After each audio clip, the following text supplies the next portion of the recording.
Expatriation et femmes, ce que l'on ne vous dit pas. Cette vidéo va pas être la vidéo qui va avoir le plus de succès, je pense, mais ça pourra quand même en intéresser certains d'entre vous, notamment les hommes. Parce que je vais parler ici d'hommes qui quittent la France, Suisse, Belgique, pour s'expatrier dans un pays où il y a des femmes. Je pense qu'il faut qu'on en parle parce que quand il s'agit de faire un choix de destination, d'expatriation, il y a quelque chose qui peut peser très lourd dans la balance, c'est l'aspect femme. Donc la possibilité de rencontrer des femmes, d'avoir des copines, voire se mettre en couple, se marier éventuellement, fonder un foyer, avoir des enfants, et comme c'est malheureusement très à la mode aujourd'hui sur Internet, avoir accès au sexe tarifé. Et il y a des pays comme ça sur Internet qui sont très vendus, très perçus comme étant en fait le paradis sur Terre, les destinations où il faut aller absolument. Qui sont des pays où en fait cet aspect femme pèse très lourd dans la balance, on va dire. Si moi je te dis, aujourd'hui là où tu es, peu importe, France, Suisse, Belgique, Québec, que tu n'as pas besoin de partir de là où tu es pour avoir du sexe à volonté avec une femme qui t'attire, que tu as accès à des massages de cette même femme, que cette femme prépare le petit déjeuner pour toi tous les jours, te fait à manger 2 fois par jour, que dans le couple, chacun remplit son rôle, toi tu remplis ton rôle d'homme, elle remplit son rôle de femme, vous vous soutenez mutuellement, vous êtes complémentaires, vous êtes heureux ensemble, tu aimes passer du temps avec cette femme, elle aime passer du temps avec toi. Il y a ce que certains appellent l'amour, l'affection. Bref, tu es bien avec cette femme-là. Tu ne manques ni d'affection, ni de sexe, ni de massage, et tu n'as pas besoin d'avoir autour de toi des restaurants ouverts même au milieu de la nuit pour aller manger pour quelques euros quand tu as faim. Est-ce que dans ces conditions-là, tu quittes toujours ton pays? Est-ce que dans ces conditions-là, tu es toujours autant motivé pour t'expatrier? La plupart des mecs qui me regardent diront non. Alors, certains partiront pour des raisons fiscales, notamment les personnes à haut revenu. Certains partiront parce qu'ils en ont marre de la morosité, je sais pas, l'insécurité ou la grisaille en hiver. Ok. Mais ça, c'est des facteurs qui pèsent pas trop lourd. Ce qui pèse très lourd dans la balance, de par mon expérience à accompagner des gens à l'expatriation depuis des années, j'ai régulièrement des appels visio, c'est l'aspect femme. Et c'est vrai que quand tu es un homme célibataire, ça pèse très lourd dans la balance. Et il y a des pays comme ça, en fait, où cet aspect femme est très présent. Par exemple, la Thaïlande. La Thaïlande, pays dont énormément de youtubeurs parlent. Pourquoi ils en parlent? Pourquoi les mecs vont là-bas? Parce qu'il y a les femmes. L'accès à la femme y est facile. Je peux prendre d'autres destinations. On peut prendre par exemple les Philippines, on peut prendre des pays d'Europe de l'Est, même la Russie, même si c'est un peu différent maintenant, mais il y a des destinations où il y a des femmes comme ça. Et souvent, quand tu écoutes ces mecs-là, pas toujours, hein, t'en as qui sont objectifs, en fait, tu écoutes quelqu'un qui est tellement ébloui par ces femmes qu'il en oublie les défauts du pays, ou qui s'en fout en fait. Ou ce sont des défauts qui pour lui ne pèsent pas lourd dans la balance parce que l'aspect femme est tellement présent. Imagine, t'as le mec qui vit la misère sexuelle en France, la misère affective, pas de femme, pas de sexe, encore moins des massages, se faire préparer à manger par une femme tous les jours, c'est même pas en rêve. Pas entouré de femmes physiquement attirantes, avec une mentalité avec laquelle il se voit par exemple former un couple ou fonder un foyer.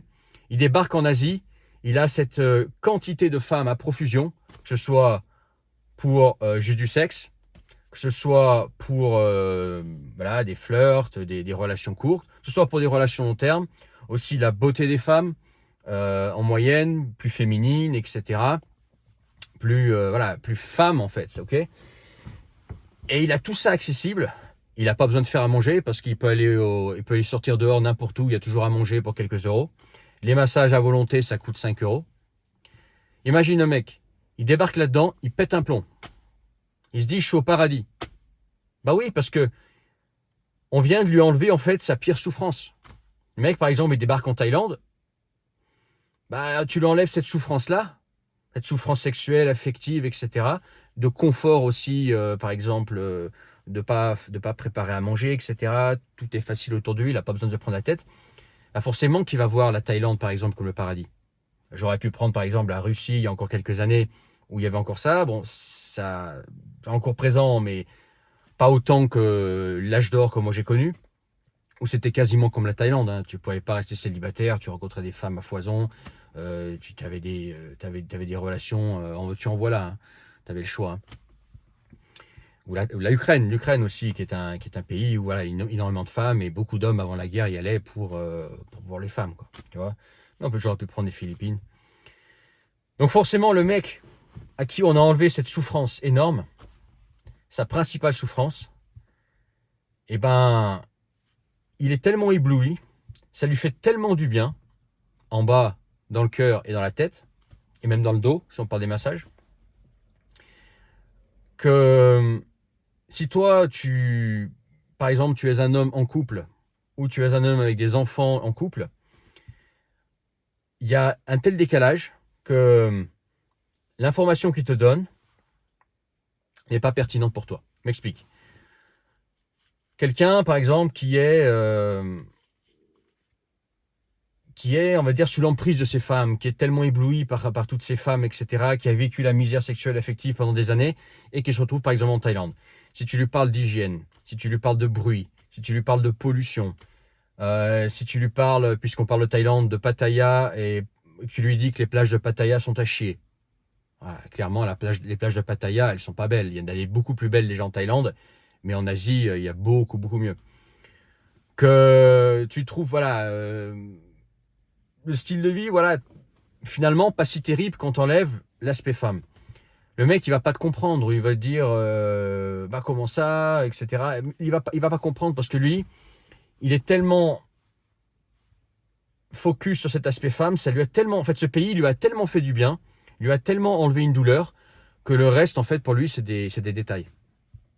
Alors que toi, tu débarques par exemple en tant qu'homme en couple, tu t'en fous en fait de tout ça.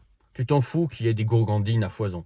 Tu t'en fous que qu'est-ce qu'il y a d'autre? Ah ouais, qu'il y ait des restaurants qui sont ouverts 24 heures sur 24, que tu peux aller manger comme ça et t'as pas besoin de prendre la tête. Tu t'en fous. T'as ta femme qui cuisine à la maison et en plus, ce sera souvent meilleur et sain. Ok? Tu t'en fous des massages. Ta femme elle te fait des massages. Ok? Toi, bah, tes critères, ils vont être. Toi, tu vas être beaucoup plus pointilleux sur des critères qui sortent de l'aspect femme. Encore pire si, par exemple, tu as des enfants. Des enfants, bah là, ça va être encore une autre dimension. Là, ça va être qu'est-ce qu'il en est des écoles? Est-ce que l'éducation est de qualité? Combien coûtent les écoles? Est-ce qu'il y a des bons hôpitaux? J'ai un enfant en bas âge, donc il faut que les hôpitaux soient de qualité et à disposition. Il faut que l'école, les hôpitaux, etc. soient pas loin. Il faut qu'il y ait de l'infrastructure, des trottoirs, que je puisse m'organiser, etc. pour mes gamins, les envoyer à l'école. Moi, je bosse, etc. Bref. Que dans le pays, éventuellement, s'ils sont plus grands, il y ait des opportunités professionnelles dans ce pays-là, qu'ils n'aient pas besoin de quitter le pays, qu'ils puissent vraiment construire un avenir là-dedans. Est-ce que mes enfants, ils seront acceptés comme des locaux ou pas? Ce qui n'est pas le cas, par exemple, en Thaïlande, à moins que tu sois d'origine thaïlandaise, ou au minimum asiatique. Est-ce qu'il y a des histoires de service militaire ou pas, d'enrôlement, etc. Tu vois ce que je veux dire? C'est encore des autres critères. Le truc, c'est que ta situation matrimoniale est vachement importante. C'est-à-dire qu'un choix de pays, en fonction de si tu es célibataire, en couple ou en couple avec des enfants, va être différent. C'est pas les mêmes destinations. Alors, tu as toujours des couples qui iront en Thaïlande ou des familles qui iront en Thaïlande, mais la majorité de ceux qui seront en Thaïlande, ce sont des hommes célibataires qui ont envie de femmes. Et je les pointe pas du doigt. Moi, j'ai connu, tu sais, en fait, j'ai connu la sensation dont je suis en train de te parler. En 2010, j'ai découvert la Thaïlande. J'habitais en France, ok. Je débarque en Thaïlande, j'ai pété un plomb. Moi, j'aime beaucoup les femmes asiatiques. J'arrive là-bas. Plutôt que à l'époque, j'avais 25 ans, un corps d'athlète, j'avais un succès fou, ok. Je te parle même pas de tarifé, tu vois. Je te parle de femmes que tu rencontres comme ça, etc. C'était un truc de fou. Je suis rentré en France au bout d'un mois de vacances en Thaïlande. Première chose que j'ai fait, j'ai démissionné. Et je suis reparti en Thaïlande. Et puis ensuite, j'ai voyagé en Asie pendant 1 an et demi. Ok, un an, Russie, Asie, etc., Australie. Et effectivement, quand je suis arrivé en Thaïlande, j'ai pété un plomb. Je me suis cru au paradis. Pour moi, la Thaïlande, c'était le paradis. C'était le pays idéal.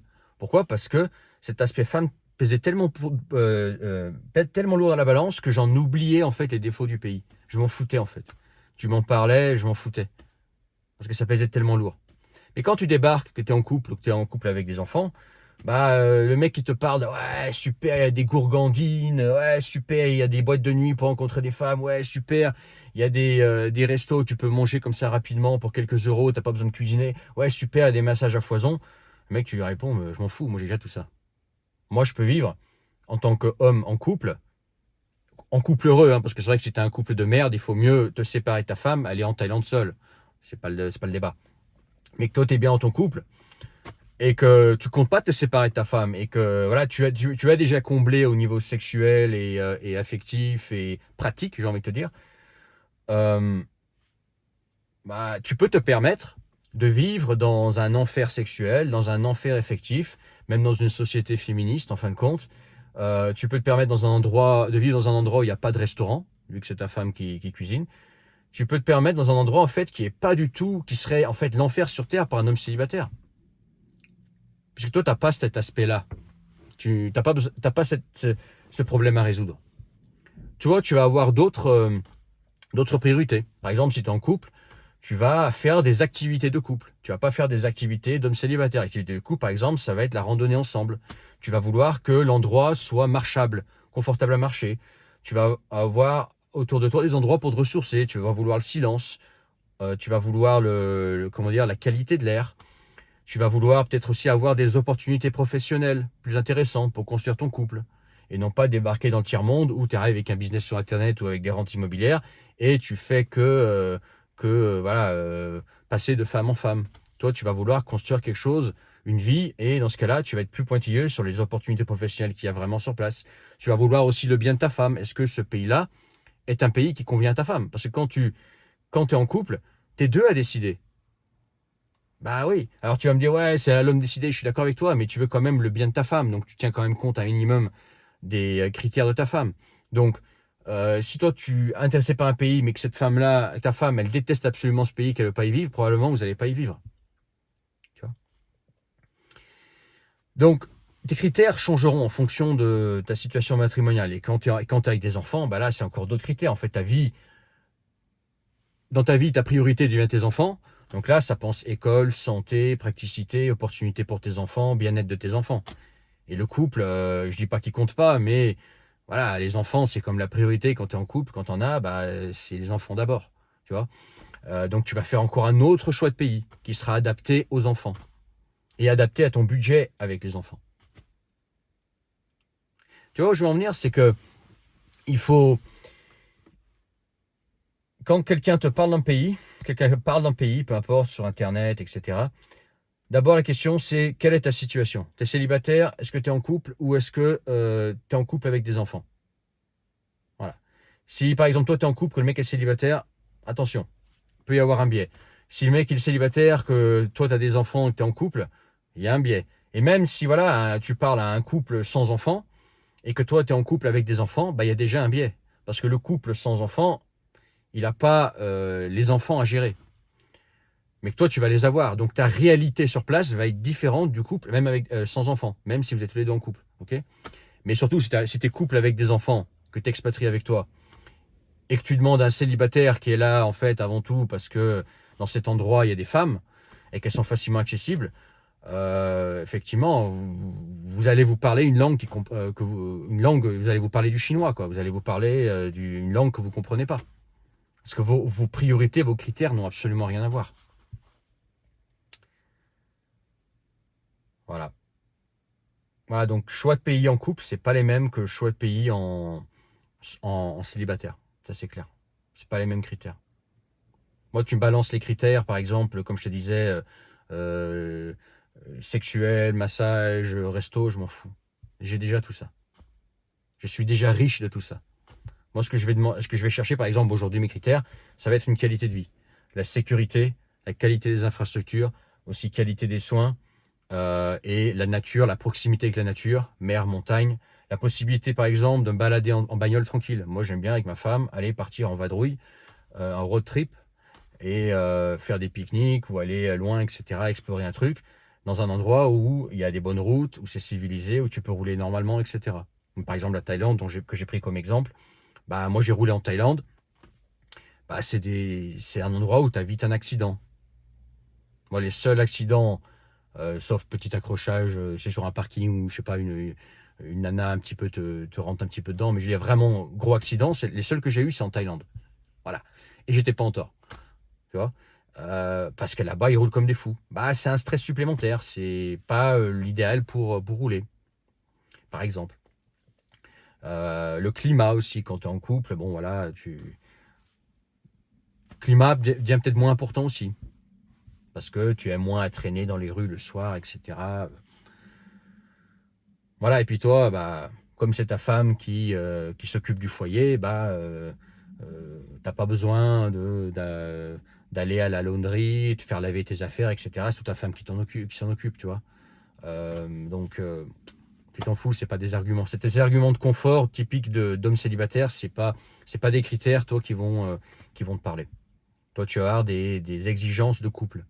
Et le couple avec enfants va avoir des exigences de couple avec des enfants, surtout pour les enfants. Et ça change tout dans une expatriation. Ça change tout dans un choix de pays. Voilà ce que je voulais dire. Dis-moi ce que tu en penses en commentaire. Rejoins la communauté privée en commentaire. Non, sous la vidéo. J'espère que tu me vois encore parce qu'il fait tout noir là.